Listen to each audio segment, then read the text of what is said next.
And so the server that shaped the lives of many players had shaped their lives once again.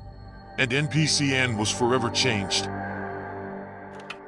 With its mayor gone, the bright neon lights of Junktown would begin to fade.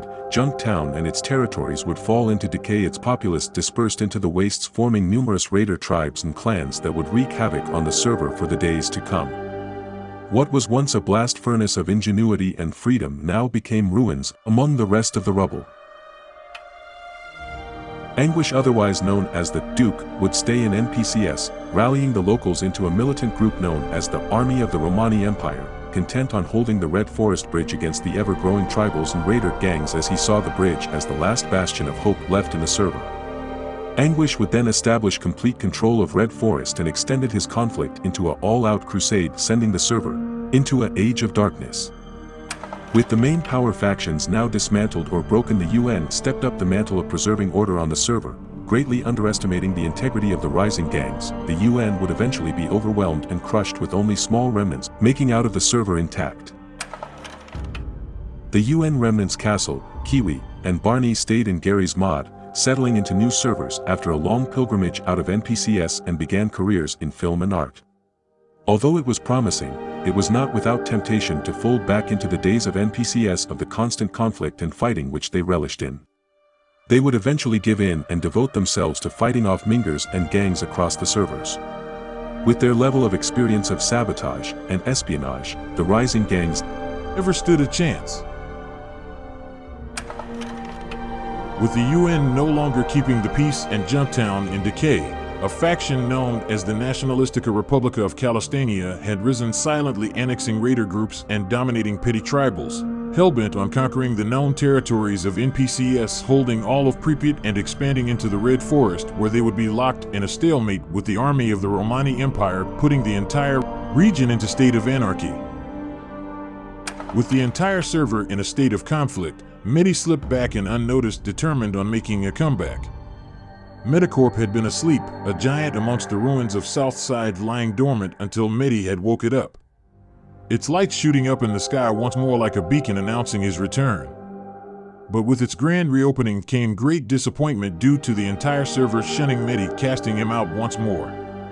But this time Medicorp wouldn't fall back to sleep, it would die.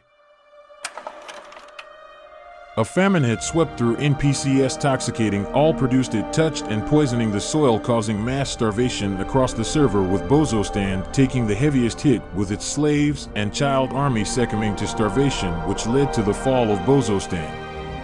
Its legacy would diminish, with the only memory of it left being Viva la Bozostania, occasionally graffitied on the wall.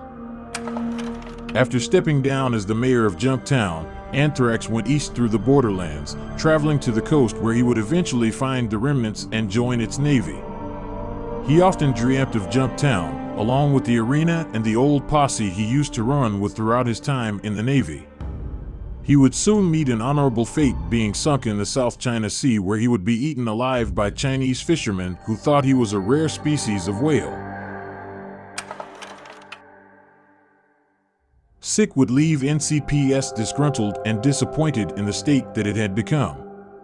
He would try to replicate the same feeling NPCS had given him long ago, causing havoc and shootouts across the servers, but would unfortunately be banned from all of them when the admins found him spamming and eating corpses. He would then yearn for the simpler life, becoming a fisherman in the South China Sea, where he would eat whale to satisfy his cravings. During the fall of the server, Camera was nowhere to be found and had disappeared without a trace. In truth, Camera had begun to trail across the states, determined on killing Charity in his sleep. Days turned to years on his journey, yet time wasn't an issue. Killing Charity was all the purpose he needed, and in his journey he would eventually find peace along with the meaning of life.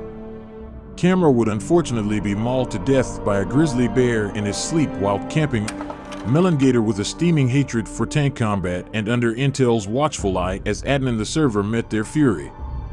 What little maps that were left in the server would soon be flooded with mines and anti-tank contraptions, becoming a grave for vehicle use in NPCS. As time went on, significant events in the server quickly faded from memory despite the lives that were lost, such as the Seuss Town Civil War, the Metro Wars, and the siege of Outpost 69. Though this gang story came to an end, for now, and the server fighting continued, games were crashed, many were doxxed just as they did back in the old days.